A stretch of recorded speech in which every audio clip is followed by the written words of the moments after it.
Check, check, check. Good to go, good to go.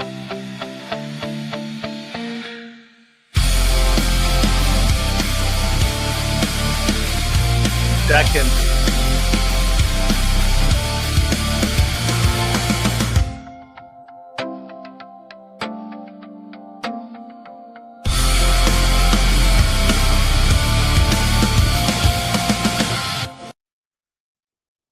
On this episode, our crew talks about email open rates, phone calls, AI, and yield. We're going to share some tips to help you win your office bracket for the NCAA tournament. And later in the show, we put a special guest in our crew hot seat. Brad Ward, let's crew it up. We are the Crossroads crew, bringing their fire to you. From the dorms to the boardrooms to raise up the you. Raise up the you. Every day we see it through. Higher ed dreams coming true. Brad Ward, drop the beat, let the whole place move. Crossroads crew. Hey everybody, I'm Jeremy Tears, and the madness of March is upon us. The crew is all here today. Ryan's out of the office, so he's going to be here and popping in and out as he's got some family commitments.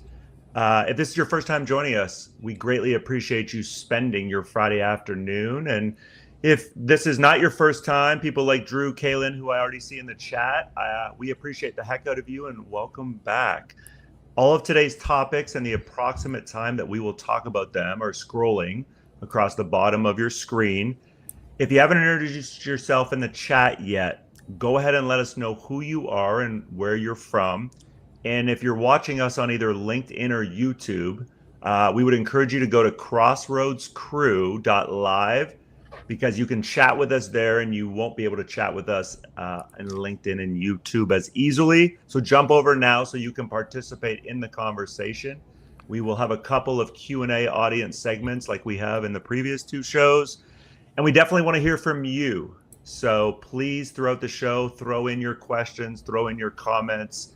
We will be active in the chat with you.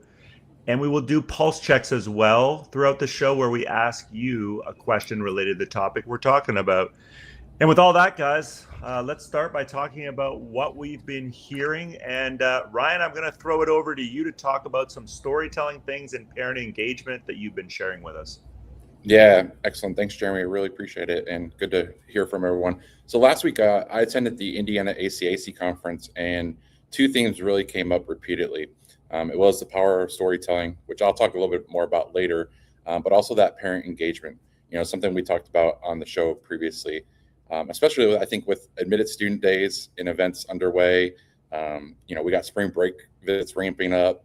Engaging with families is probably going to be more important than ever. So I think it's just important to remind everyone, to keep parents in the loop.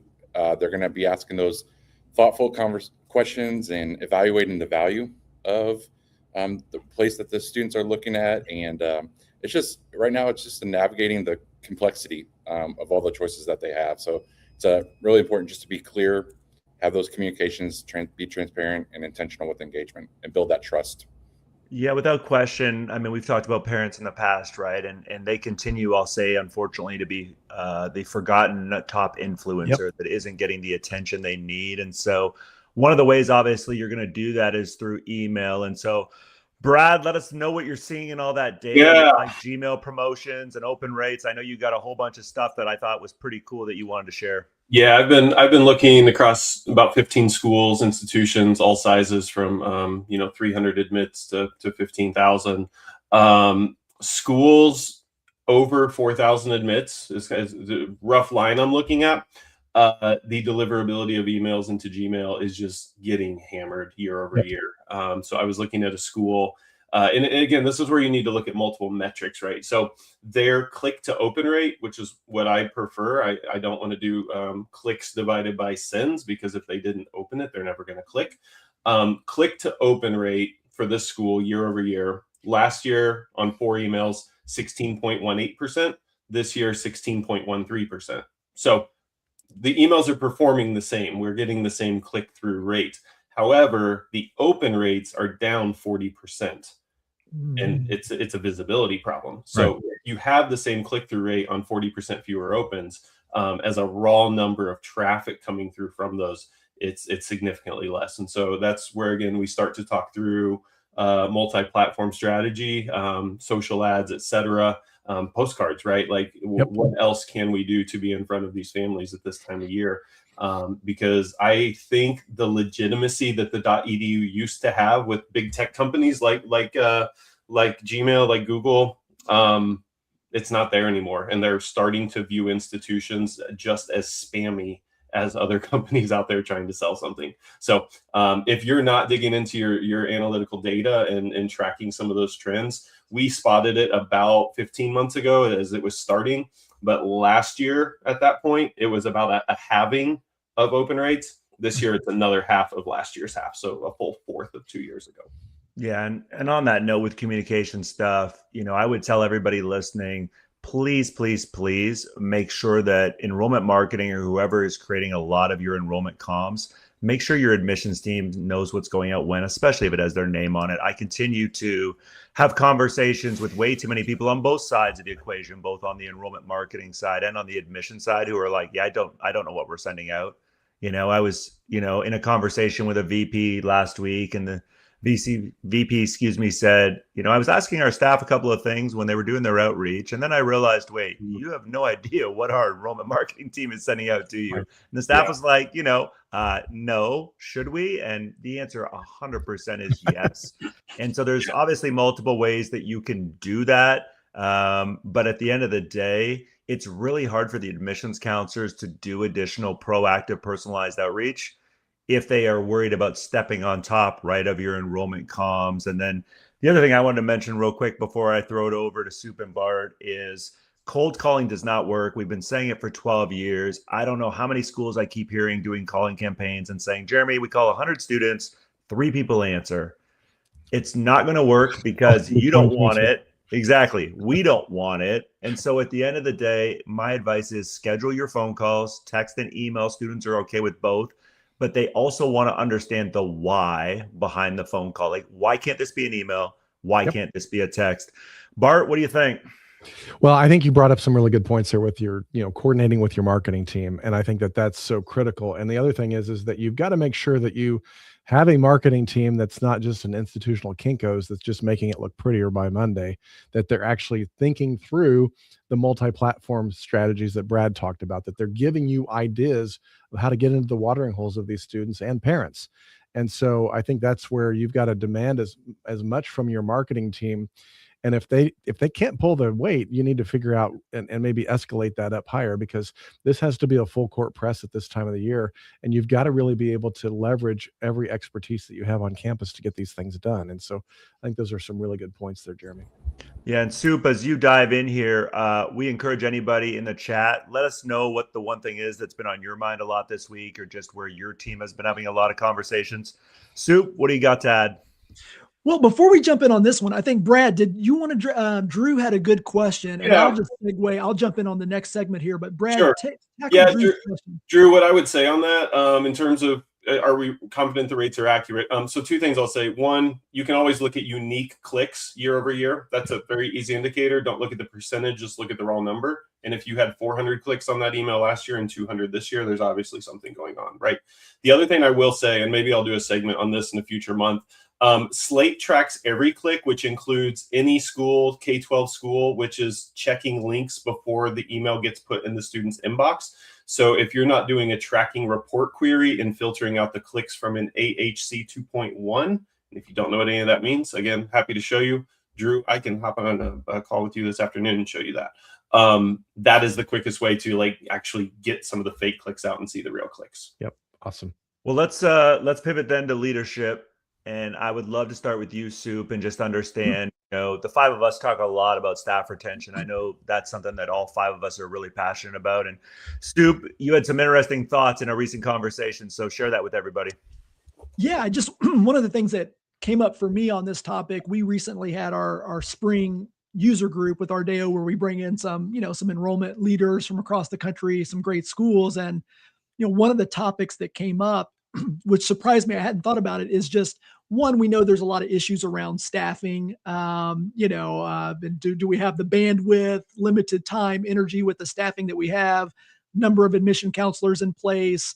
There's open positions. We're trying to fill positions. But one of the things that came up that really struck me was this difference between kind of pre-COVID and where we are now. And so kind of pre-COVID and back in the days when I was on that side of it, you'd hire some new admission counselors, typically right after they graduate in May, and they're going to stay with you. And you would have them for at least one full cycle, right? They'd get through a whole full cycle. A lot of times, we're going to get them through 2 before they decide what they really want to do. And this higher ed leader was saying, those days are gone. Like, we can hire one now, and 3 or 4 months in, halfway through the cycle, they're bailing or choosing to go do something else. And I just thought, wow, like that's even more challenging to meet the needs that we have when we can't even keep a staff intact even through the cycle. So just wanted to spend a few minutes talking about that, hearing people that are in the chat on what you're seeing, what you're experiencing. How are we addressing that? How are we solving that issue of keeping positions filled, keeping a staff intact as we go through the cycle? Yeah, you got to audit your onboarding processes. I mean, I had this conversation, it's probably been a couple of months now, with a VP. And to your point, Soup, so this would have been, I think, right before Christmas. And the VP said, Jeremy, I literally hired multiple new staff admissions counselors last summer. Yep, they both quit before Thanksgiving. And we were having obviously a conversation around why that is. But one of the things I encouraged him to do, I said, talk to me if you're comfortable sharing about your auditing, like your onboarding process. Like, what kind of training do you give them? And is it just a big thick binder of like every piece of information about your school? Or is there, I'll say, other sales communication and key things that they need to know? Like, how do we start and keep a conversation going with a young person, right, Brad? Yeah. I'm also hearing from VPs and higher level staff that somebody sticking around through the recruitment season does not happen anymore. There used to be like this honor, right? That I'm gonna see this cycle through. They're leaving midstream, and I don't care. It's December. Here's your 2-week notice. So Ryan, let's go. You look stable right now. Let's talk. Get your voice in there. Sorry, guys. I apologize that I had some Wi-Fi issues here going on. No, I was going to talk a little bit about. I had the opportunity, like I said, last week to go to the Indiana ACAC conference, and they had a phenomenal keynote speaker, Olivia West. And Olivia is the in-game host for the Indiana Pacers and the Indiana Fever. And she really talked about just the bridge that we are building, and just reminded that students don't struggle just because of lack of ability. They're really struggling because when a bridge is missing. And for me, that really just sunk in. People don't care about what you know until they know you care. Right. And so I think that's really important in this whole process. Yeah. One thing I'll add too, when you're talking about the training and everything, I was meeting with a mentor of mine. He's 82 now. He came up to spend some time with me, and we're kind of working on a book together on marketing and enrollment. And we kind of come across this idea of how many of our admissions offices are processing offices versus recruiting offices. Mm-hmm. How much time do we spend just processing inquiries, processing apps, processing things, as opposed to truly recruiting students and building those relationships that are going to differentiate your school over everyone else? I thought that was an important thing, because sometimes I think we get so used to the actions that we're doing and the things that we should or shouldn't be doing, as opposed to actually building those relationships that are going to make a big difference. I think we have to acknowledge there that when we turn the application into an inquiry card, we kind of shot ourselves in the foot, right? Because now you have 4 times as many applications to process and get through, and it's turned it from a relational to a transactional process. Yep. Well, and then being intentional, right? If you're in a position of leadership and you manage anyone who's doing recruitment, like not just asking them how it's going, good, right? Everything's fine. Yep. And you're getting a lot of this one. You've got to ask some very intentional questions to know where are those gaps right now as they're trying to have conversations, for example, with their admit pool here in early March, right? Because there has to be proactive, intentional outreach, to all your guys' points, on top of all the enrollment marketing stuff.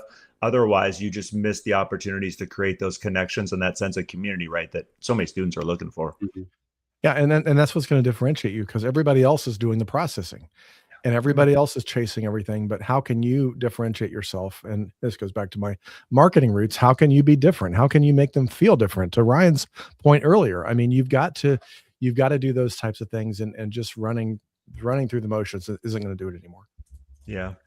Well, one of the cool things that we were talking about recently is just some tech things that I know Brad and Bart have been seeing. And, we were talking about adding that because I know in the chat and past conversations, people have been like, hey, I'd love to hear, just like what Bart's seeing in AI, or just some quick tips from him on, hey, I'm not at his level. How do I get closer to that level? So we all sat down a couple of weeks ago and said, let's add a new segment to the show, and let's talk about a couple of things related to AI advice and tech tips. And so I'm going to start with Brad, who's going to talk a little bit about some things in Chrome that he's seeing. Yeah. And then we're going to throw it after that to Bart to talk about using AI in Excel. Yeah. So Brad, what do we got? Yeah, my new best friend in workflow and in life is Google Chrome tab split view. So if you basically right click, sorry, let me go back here, right click and go add tab to new split view.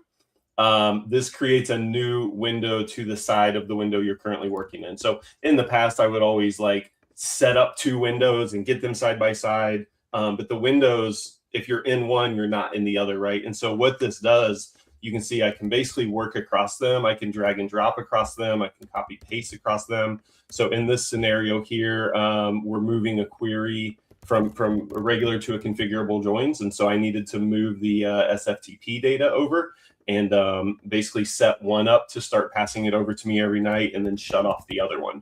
And so, there's a lot of settings here, right? There's a lot to look at. And so kind of having both of those right next to each other, you can basically kind of work in tandem. So, that's kind of one example. In the middle, you can actually slide the bar back and forth, make one larger, make one smaller, and, close the view, separate the views, all of that. So pretty cool, pretty powerful stuff. Again, I've been using it a lot. Here's another quick example. This kind of leans into AI. This is, Jeremy sent over what we're talking about today, able to just drag and drop that over into a vibe coder, essentially, that we use on the back end to keep us paced. So right now I can tell you we have 7 minutes and 4 seconds left in this segment. But again, just a really quick way to be able to see, here's the data I have, here's the thing I'm working on, and in tandem be able to sort of do those two things together. All right. And so for all the non-tech people out there, right? A couple of things. Let me first tell you that configurable joins, when you heard Brad say that, that's queries on steroids in Slate, right? Now, Brad, if somebody's going to hear this SFPT, what does that mean? Secure FTP, secure file transfer protocol. Yeah. So here's another quick example. This is me pulling in some weekly data from Meta ads. And so it's something we just track weekly. How did this campaign go? How did this campaign go? On a few specific metrics. And so again, rather than opening two windows, I can basically have them both open. I have this blurred because again, this is client data. These are client Slate portals. And I obviously don't want you seeing the content within or the student names.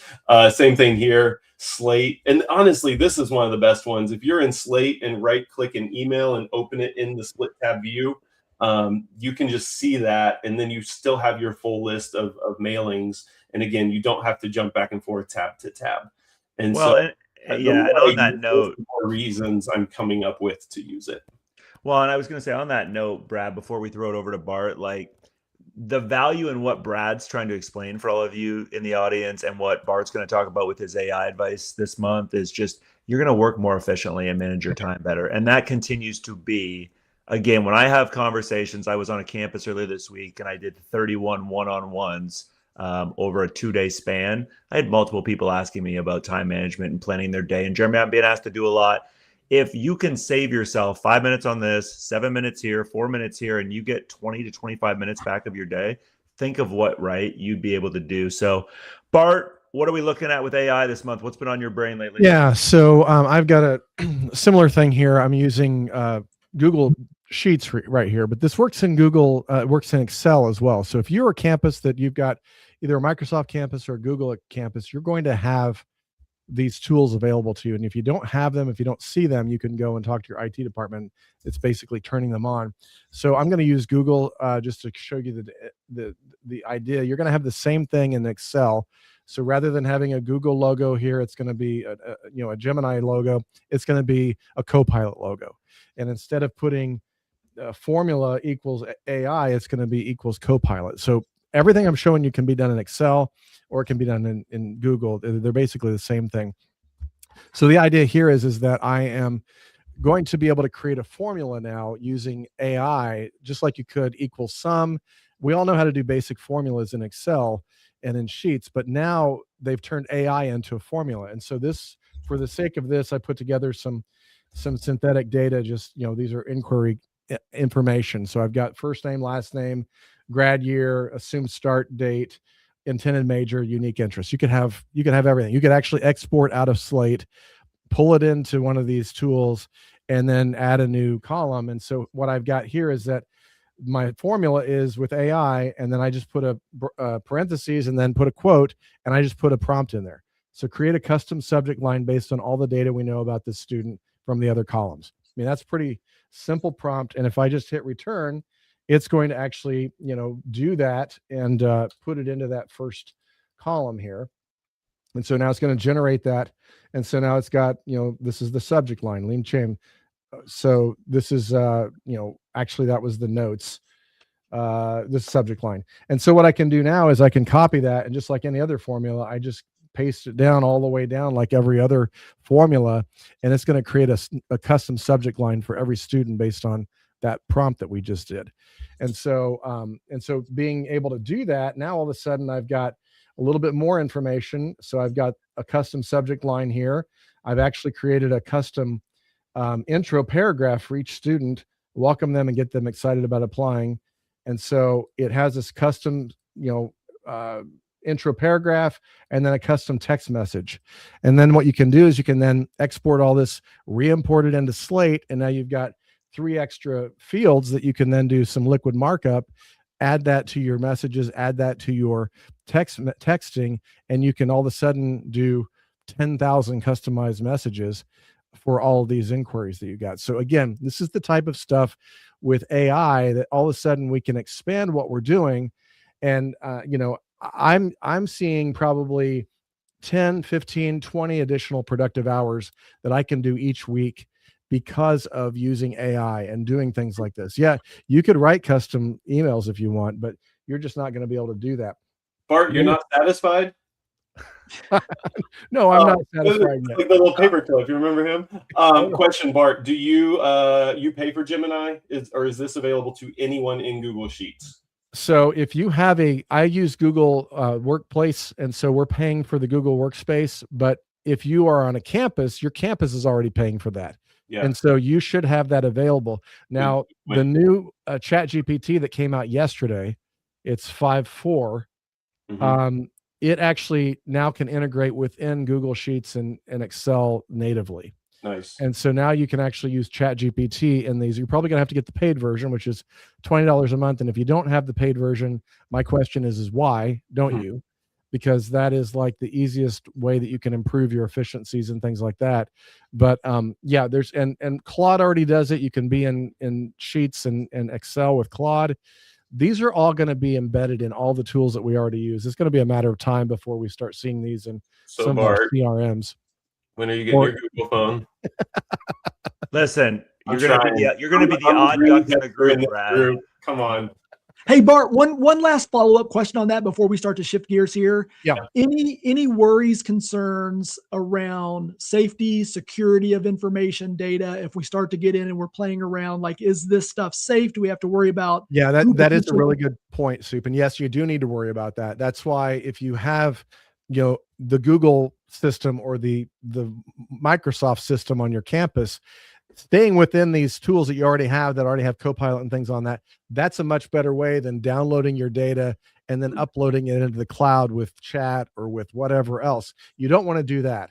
If you're going to do that, you need to anomalize all your data. So get rid of your student names, IDs, home addresses. Then you can, once it's anomalized, you can go in and, do some research, predictive analysis, that kind of stuff. But yeah, don't upload just raw data into the cloud. Well, and if everybody, who's listening, or some of you, and even if you're watching this back on the replay on YouTube and you're like, what in the heck? Bart was just talking French. Brad was talking French. Because I saw Soup. Soup was looking down a little bit like he was extremely confused. And Soup, you're not alone, buddy. You're not alone. You and I are nowhere near the level of Bart and Brad. We both admit that. But my point was going to be, if you listening to this want to eventually succeed into a position of leadership in higher ed, in any level of office marketing, advancement, admissions, leadership spends so much time in data, and efficiency is even more important at the leadership level. And so it's okay if you're not at Bart or Brad's level yet, but you got to start somewhere. And even if it's 30 minutes a week, like Bart talked about in previous episodes, just mess around with AI, use ChatGPT, use Claude, use whatever you want to use, but just experiment, right? That's what it's there for. So be curious. Brad, rumor is a special guest has joined us. You want to let her in? Hi, Katie Condon. Katie. Good afternoon, friends. How's it going? Excellent. And so we said Ryan was going to jump in and out today because he had some family stuff going on. So we thought it would be fun to bring in a special guest, someone who is very familiar with the world of enrollment management, and ironically, someone who is also in a position of leadership. So Katie Condon is the VP of Enrollment Management at Eastern Michigan University. I was going to ask you this later, Katie, but I'll just put you on the spot now. Bigger EMU rival, Central or Western? Ooh, depends on the sport, maybe. However, I will say Eastern and Central just recently signed up to compete in football at Ford Field.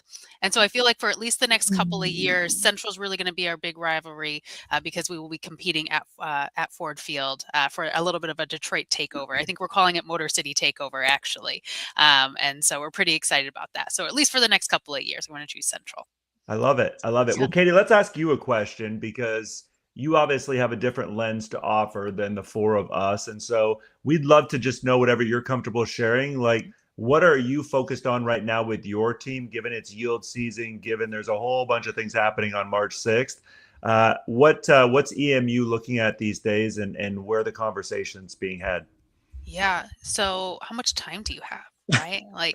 There's no lack of opportunity. I would say for the most part, it's how to stay focused, right? When there's opportunities and priorities everywhere, it's hard to keep teams focused on kind of what really needs to be in front of them right now.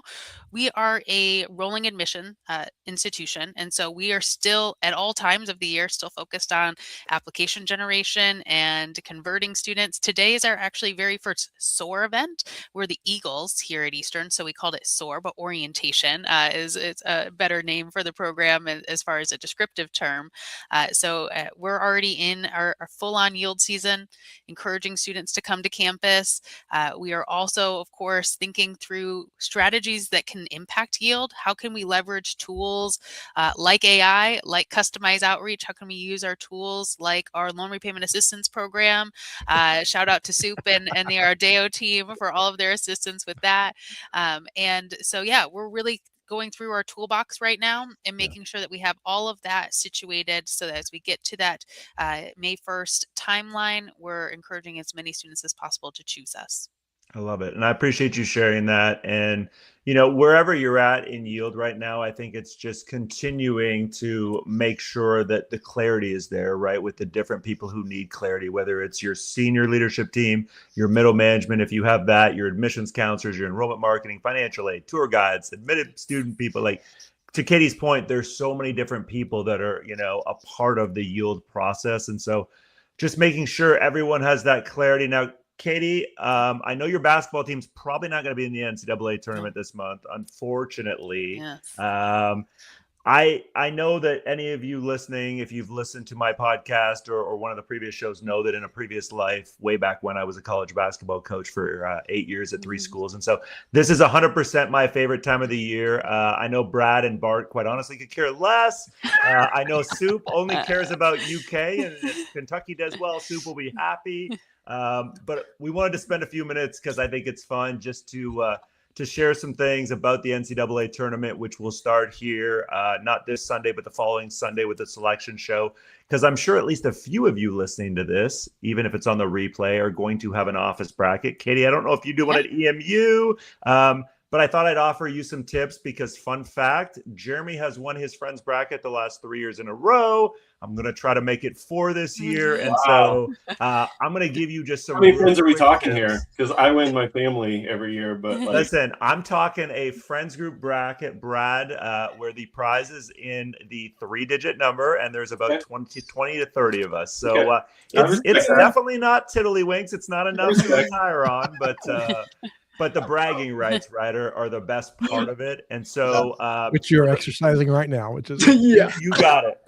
I get jacked up to talk 350 days strong here. 100%. And so for those of you listening, if you're wondering, all right, who are some of these teams that if they get in, like they're probably going to be one of these big upset potentially oriented teams, and they're going to, beat a much higher seed. And so this is obviously, pertinent on them getting into the tournament, which we won't know until they do their conference tournaments, which has already started. But the St. Louis Billikens, the Wisconsin Badgers, and good old St. Mary's out in California, all 3 of those teams, if they get in, will probably be, 8, 9, 10, 11, 12 seeds. And I think all 3 of them are easily capable. I have watched all 3 of them play this year. Yep, I'm the basketball nerd of the group. If you're wondering, a Cinderella team, so a team that maybe is going to be like a 13, a 14, or a 15 seed, if there is an upset, I think there's 2 teams that could end up doing that, and they are North Dakota State and Belmont, both of whom are having very, very, very good years. Yes, the Bruins and the Bison, go figure, B and B. And then if you're wondering, all right, how about who can make it to the Final Four, Jeremy? Who can actually win this thing? I honestly, and I've watched a lot of basketball this year, I don't think there's only 4 or 5 teams. And so if you want my picks, my Final Four will probably be some compilation of Duke, Arizona, Florida, UConn, and Michigan. I like Houston. I don't like some of their youth at a couple of positions. And then the dark horse team that I think could make the Final Four and will definitely be in the tournament. Soup doesn't want to hear this because they're coached by his old coach, Coach Calipari, but Arkansas might have the best player in the tournament in Darius Aycock Jr. He is going to be a top 3 or 4 NBA draft pick. And so the NCAA tournament is all about players, making statements. And I think Darius Aycock Jr. is really good. Katie, do we have any thoughts on the NCAA tournament, or we don't care? So my team, my alma mater is West Virginia University, and unless they can go through the Big 12 tournament, I don't have a lot of hope for them. But my husband is a West Virginia native. We will still continue to root for the Mountaineers as long as possible. And my tip is how I've won a couple of brackets is always just put the Michigan State Tom Izzo a little further than maybe not winning, right? But maybe just like one more spot than necessary.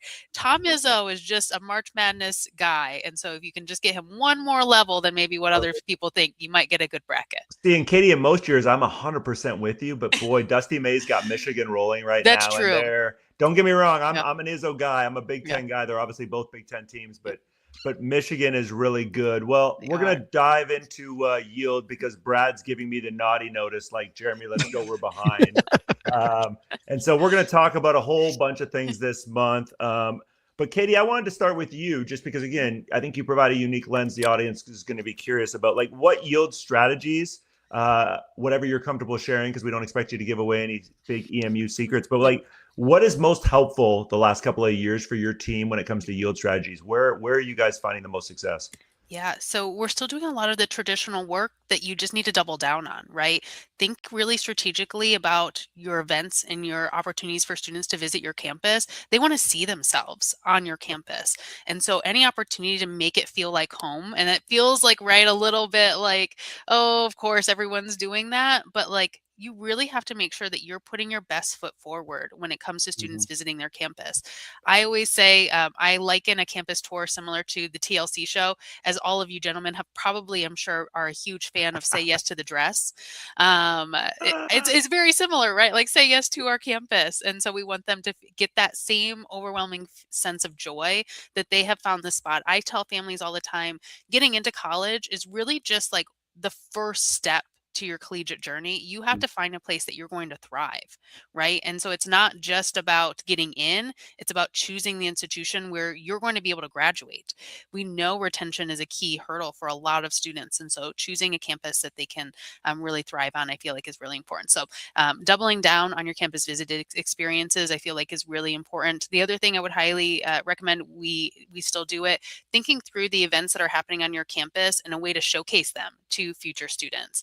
So we do a lot of undergraduate research on our campus. Of course, as Bart was saying, you're collecting all of this data. Maybe you've collected students who are interested in undergraduate research. Are you inviting them to those events? Are you doing stories about those events so that it's really, you're sending students the information that they've told you what they're interested in. Now let's utilize that data in some type of way and showcase the things that are happening on your campus. And hopefully it's fun, right? I think higher education takes itself too serious sometimes, especially in times of stress. But college and higher education and learning should be fun. And so I'm always stressing to my staff, like, look for those fun opportunities on our campus that we can show students a little bit of personality. And so those are some of the things that we've done that we will continue to do and continue to invest in. Yeah, I appreciate you sharing that. I love that you hit on connections and community because, again, we've all seen the data. That's a huge, all right, decision-making factor for so many students. And I love, real quick, I'll add to what you said, Katie, around data, because utilizing your data, especially your admission staff, knowing how to take the data that you're providing them with, like, I continue to have a lot of conversations where it's like, okay, you give me a priority list if you're Katie or one of Katie's senior leadership members. Like, do I know what to actually do with the data if you've told me who the students are that I need to focus on? And so I'll just share, because I know that most of the audience, when I do trainings, and we've even had people in the chat, talk about how helpful it is. Jeremy, what are those questions then, like, our staff should be asking? And so, a couple of things I would encourage your staff to focus on and yield right now. It's important to try to figure out what a student has left to do before they're going to make their decision. And so, like, I literally encourage you to have your counselors ask, hey, Jeremy, like, help me understand what you have left to do before you're ready to make your college decision. Because there are students out there who absolutely have everything they need from your school, but like, they're still going to go to an admitted student event, right? Or they're waiting on a financial aid package from another school. And, before I throw it to Soup, because I know he's got some ideas on like money and just cost and all of that, another question I would encourage you to ask is, what else besides money? Like, what are the other factors that are carrying weight for you at this point? Because if you ask a student some version of like, what's going to be the most important factor in your college decision, almost everybody's going to tell you cost or money, right? You can assume that. And so trying to figure out what else do they value is also something that your counselors absolutely need to do when they do their outreach. Soup, what do we think when it comes to just, all this financial aid stuff and what you guys have been talking about at Ardeo? Yeah, I mean, well, one of the things that I've just been thinking about, again, I go back to the days when I was on that side as a dean of admissions, and I felt like for some of the schools that I worked at, not every school is like this, but we would get into this season and we felt like the only way at this point to win some of these students over is more cash, right? There's a gap. Can $3,000 more cash get them across the finish line? And that was just a strategy that was leveraged so much. I do think a lot of schools are still leveraging that. But at the end of the day, the more I think about it, and Jeremy Taylor, who VP at Defiance, we recently had made a comment, like the Kohl's cash, giving away more Kohl's cash ultimately isn't, going to really help us. Yeah. And so I've just been thinking about that and wondering how we're grappling with that. Are we still doing that? Is that still a viable strategy? To think all we have to do at this point is try to throw more money at these students to get them across the finish line. So yeah, just something that I've been thinking about, wondering how our partners and how our colleagues like Katie on that side are dealing with that. Are families still coming to you, asking for that, demanding that? I'd be curious to know what you're seeing, Katie, on your side. Yeah, I think I have an email inbox full of requests for those at any given point. But I think we always have to go back to the conversation about value, right? We're not trying to give away a product for free. We know higher education pays off in the long term. And so how can you empower your staff to talk about the value of education on your campus, as well as the return on investment? And if you haven't equipped your staff to have those conversations, then the default is always going to be, well, just give this student more money. Well, and I think you bring up a good point there about value, because I know a few people that wear Jordans. The value behind a Jordan is I can get a pair of sneakers cheaper than Jordans. but there's an intrinsic value that is behind that people have put into that they're willing to pay more for. And I think we have to get to the point of how are we communicating that value that's distinctive of our institution, that we can get to the point where they're willing to pay that extra $3,000, $4,000, $5,000. And it's not a race to the bottom of figuring out who can get the lowest discount rate. It's the idea of how do we communicate that value so we're not playing the games at the end, so that when we give them a hoodie as an incentive to get the deposit in. Is there other ways that we can do something that's not going to cost us $5,000-$6,000? It's going to cost us $50 to really get them across the. Well, Bart, I'll give you another question, because I think that's great that if those of you listening, want your counselors to ask on that point Bart just made, like, you should be asking, what are some of the things, right, that you think would make a college worth the investment? Because Katie's right and Bart's right. And that question should not only be asked to a student, but 100% should be asked to the parents and guardians, right? Brad, what do you think? Man, we've got a minute. Where do I even start? We got a minute. We got a minute. Right now, I can't show you. We got as much time as we need. Okay. We just pushed out a slider. It's 1 to 10 with a fire emoji. And when admitted students hit this certain site, it says, "How excited are you about the institution?" And as soon as they stop on a number, we're recording that data and passing it back over to counselors, because a lot of times they might not want to tell you where they're at. And so we're also looking for ways to collect intel without actually having to engage them in the traditional manners. A couple thoughts on ASDs. One, if you're pushing them to a static slate sign up page and it's got that stupid default map in the upper right corner, it's not exciting. That does not get people interested to come. You've got to at least build that page up or have a pre-page that really explains the benefits of why you should show up. Two, you are not the only person offering ASDs. I had a school recently, they sent me, here are the ASDs of all of our cross-app schools, and the likelihood of you picking a day for an admitted student event where there's not another institution having one, nearly impossible. So environments like this, I know we talked about virtual events last month. Schools got away from them after COVID. We had a virtual admitted student night this week, 800 families. 2 weeks ago, 1,700 families in this environment. And it's 25% of the admit pool. And so it's a Tuesday night. Get their attention at 7 o'clock. Don't make them drive to campus. Use that event to push them to the ASDs and talk about what's going to be exciting. But you want them to show up on campus. We know that converts, but you can't just sit back and act like you're the only person out there and you're the only institution that's asking them to come see campus. Well, and to your point, Brad, like, we have the technology, right? Like, not just to do virtual, but like, what is the value of a campus visit? I would argue one of the biggest values is you get to see and hear a whole bunch of things, and you get that quote unquote feel of campus. Well, we have capabilities through video, especially, right, to offer a pretty darn close, similarity in terms of feel. And so just understanding it needs to be a mix of admitted student events. There's tons of schools I know that are doubling down on regional events, right? And it'd be great if everybody would come from 4 hours away and hop on a plane. But if we can get a couple of people in that area who are alums, or we can get some of our staff to be out there, you can still create all kinds of opportunities for those community and those connections, right, that Katie talked about earlier. Katie, I would be curious to ask you, the Michigan ACAC is when? Is it this month or next month?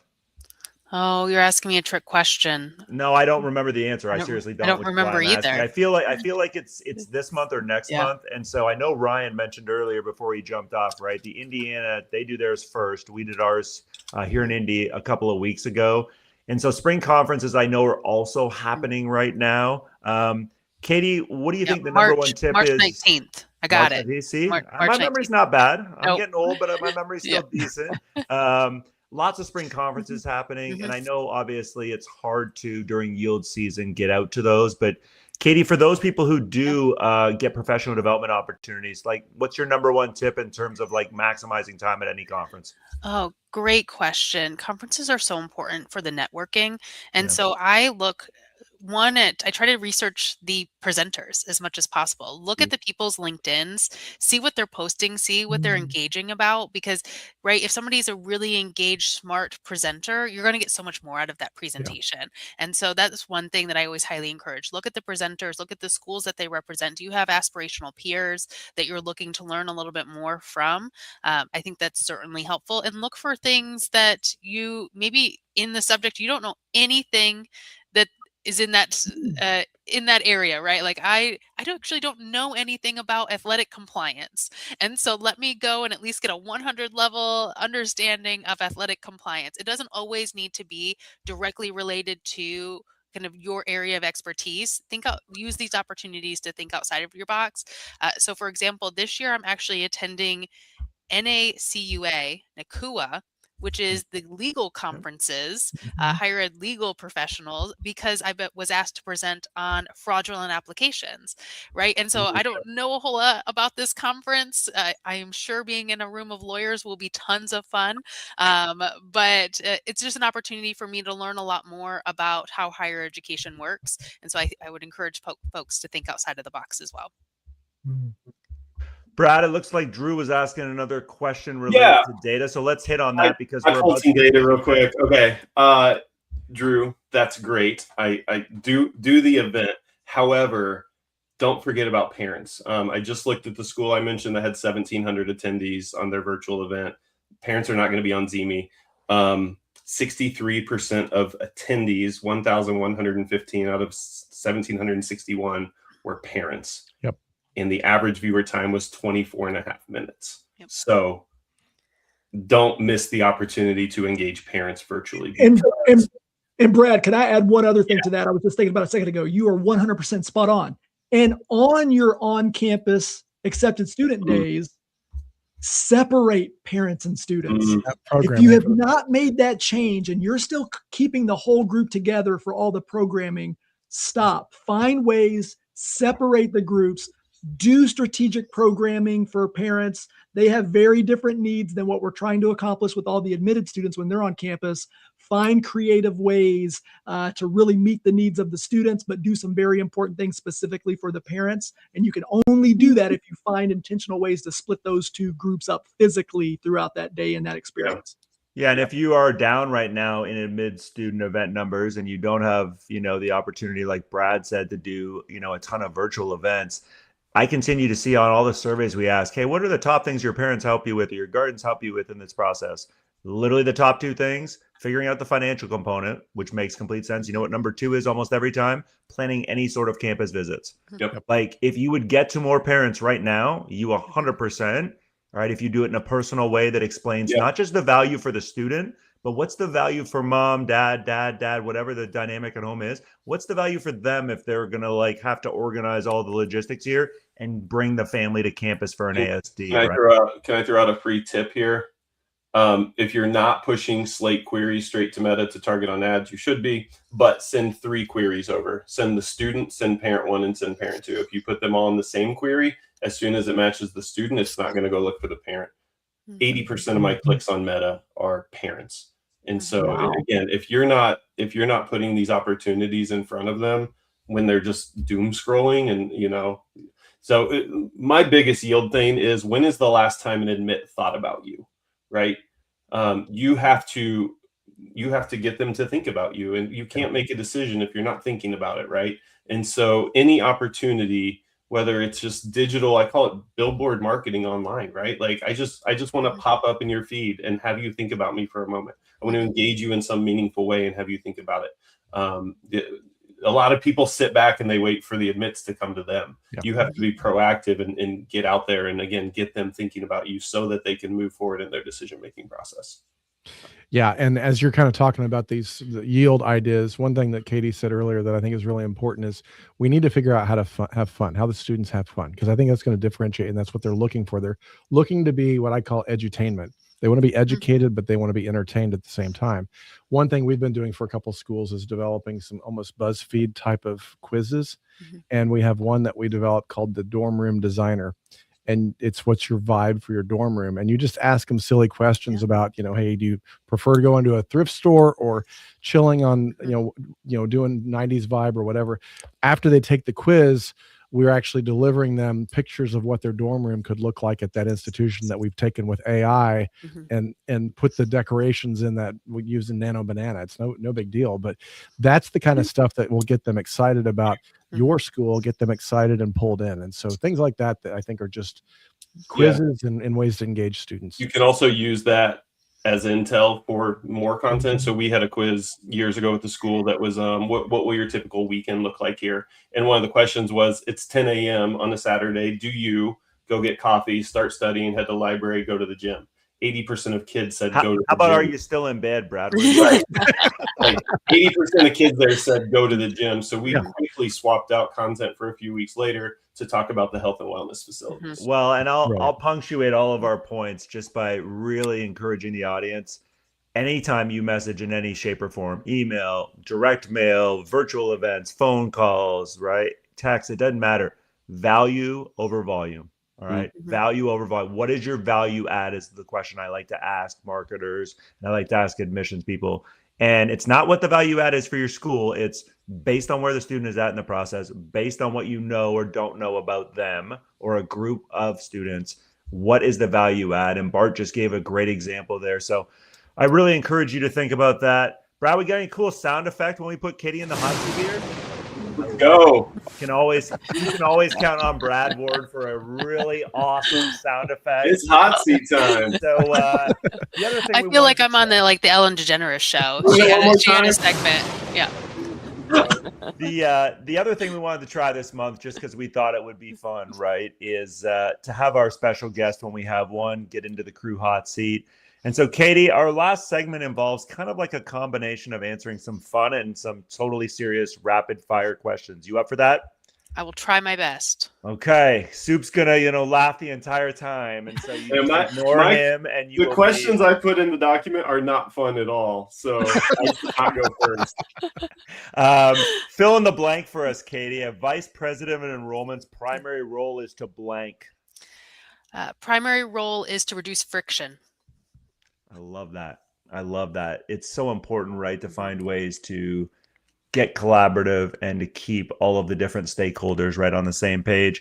What's one enrollment strategy most schools swear by, Katie, that you think is actually making them less competitive and less successful? Too many emails. There's whole Reddit threads, and the same thing that Bart was saying. There's whole Reddit threads about kind of junk messaging, junk emails. Too many emails. Big B coffee or Starbucks, Katie? There's a Starbucks in my building, so I have loyalty points. So for that reason, I will say Starbucks. And if you've never heard of Big B is a Michigan coffee. Not bad. I must be getting old because Big B makes my stomach hurt. I'm taking Starbucks 100%. Katie, you think AI is overhyped, underutilized, or just like misunderstood? Underutilized. I am AI curious. I think that it is a fabulous tool, and I don't think that there's a better place to have conversations about the ethics and responsibility of AI than a college campus. Katie, if you had to eat one food every single day for the rest of your life, what are we eating? Pizza. What's on it? Like Domino's? Okay, hold on. John's? Are we making pizza? Yeah, or what? My parents owned a pizza place. So first we have to start with what kind of pizza are we even talking about? Are you Detroit pizza? Are you Chicago style? See, here's the trueness in that I don't care. Okay. If there is Fair free point. pizza, I will eat it. And so So Katie's love language is pizza. That's what we're learning here. Okay. My husband every year for Valentine's Day gets us a pizza. Oh my gosh, this is awesome. I love it. I love it. What enrollment metric, Katie, do you think that presidents obsess over that, quite honestly, is probably not the right metric to be focused on? Application volume. Yeah, I couldn't agree more. Gosh, the number of schools who are like, we just need to get more apps. No, you need to yield more students. Yep. Yield rates are so low that I could not agree more. What's the last TV show you binge watched, or what's the last TV series you started on like Netflix or whatever you happen to watch, Katie? We are watching The Pit. I watched season 1. We are actively watching season 2. I do frequently close my eyes though. I can't watch it all the way through. And I'll just add to that. So my wife is a surgery nurse. And anybody that works in the medical profession will tell you all of the medical shows over the years they've watched. They roll their eyes. They're like, that's so not how we do it. That's not accurate. This is the first show. My wife's got me watching it. I don't understand anything that's going on, but she's like, this is real. This is exactly like what we do, how it is. So if you're a medical person out there and you have not heard of The Pit, it is actually So really, good. really good Dude, show. that's the one with Noah Wiley from ER, right? Correct. Yeah, I haven't watched it. I think my wife is watching it. We're watching Homeland too, which I know is an old show, but like, you know, we're old and late to the game with Netflix. So we just got like literally Netflix a couple of years ago. No joke. You know, the Tears family has a lot going on. All right, last one, Katie. And this is probably the best one of all of them. How would your parents describe what you do, Katie?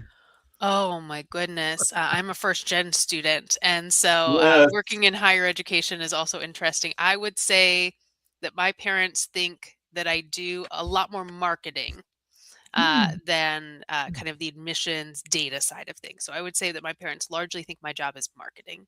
Okay. Well, I appreciate you letting us, you know, pick on you a little bit and just sharing some things. We're going to end today's show with I'll call it key takeaway / wrap up segment.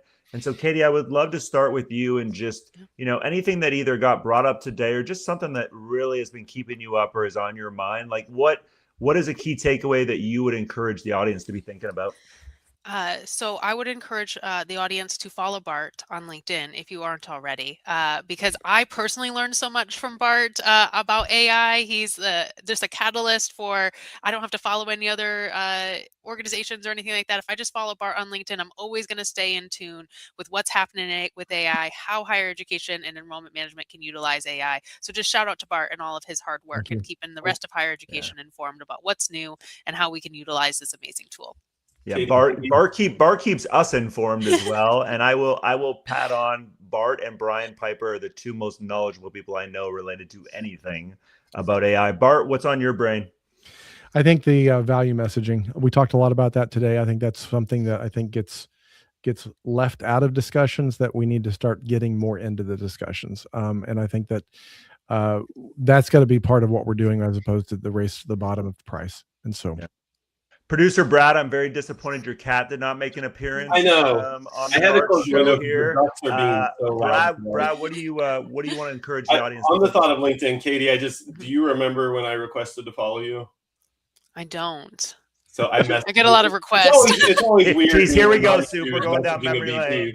But I said something to the effect of, I have nothing to sell you. I just enjoy seeing your content. And you were like a second level, and I would see and I said, yeah. I just want it in my feed. Like, I have nothing to sell you. So I love that. That's probably why I said yes, because I do. Yes. So let's see. I think my takeaway, honestly, it's yield season. Like, right. This is my favorite time of the year. This is my March Madness. You have to have intentional data that tells you what part of your admit pool to focus on, because half of your admits were never coming in the first place. And then another half of those are super on the fence. And so, you've got to have somebody who's helping you evaluate and rank and score. Well, and I'll punctuate Brad's point with something I said earlier, because it definitely bears repeating. Once you provide that data to your team, please, please, please give them training or give them a better understanding of not just reaching out and saying, Jeremy, what questions do you have? Jeremy, do you have any questions? Jeremy, it's way too open-ended, and they do not know how to handle that and respond, which is why they ghost you. Please, all right, help your staff understand, how do we craft an easy little email. I'll even give you the subject line. Use the subject line, one question for you, comma, that's it. Literally, that's the subject line I want you to send, and just ask them a question related to their decision-making process and explain, I am here to support you. I want to support you in the way you need to be supported. Like, please help me understand where I can do that. Soup, what's your big takeaway? My biggest takeaway today is actually something Katie said that I agree with 100%. When we were talking about spring conferences and Katie mentioned, try to get in and attend a session that doesn't have anything really to do with either what you're an expert in or what you know. I recently, it was a couple months ago, I was at a conference and I just saw a session that was being led by heads of IT or data. And you would think, okay, that's probably not going to be the most exciting session to go to. But I was genuinely curious to learn more. And I kid you not, it was one of the best sessions I've attended at a conference in a long time. I walked away learning some things about data, security, just what those folks have to go through, how they see work through their lens. And I think I just really am glad that you mentioned that, Katie, because I think we should all spend more time doing that. One of my recent colleagues, she's a VP of enrollment now, but also comes from a financial aid background and is trying to get to both types of conferences to kind of cross those two together. So I really appreciate you saying that and encouraging all of us to think about doing that when we're at these conferences. Yeah. And I'll just end before we let you all get back to your day.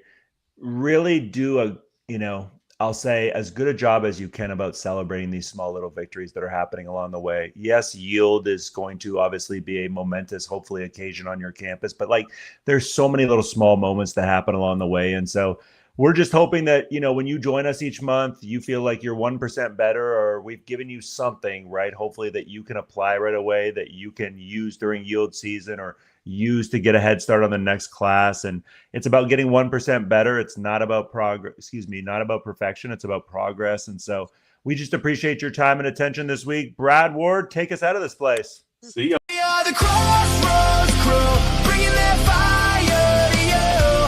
From the dorms to the boardrooms to raise up the you. Raise up the you. Every day we see it through.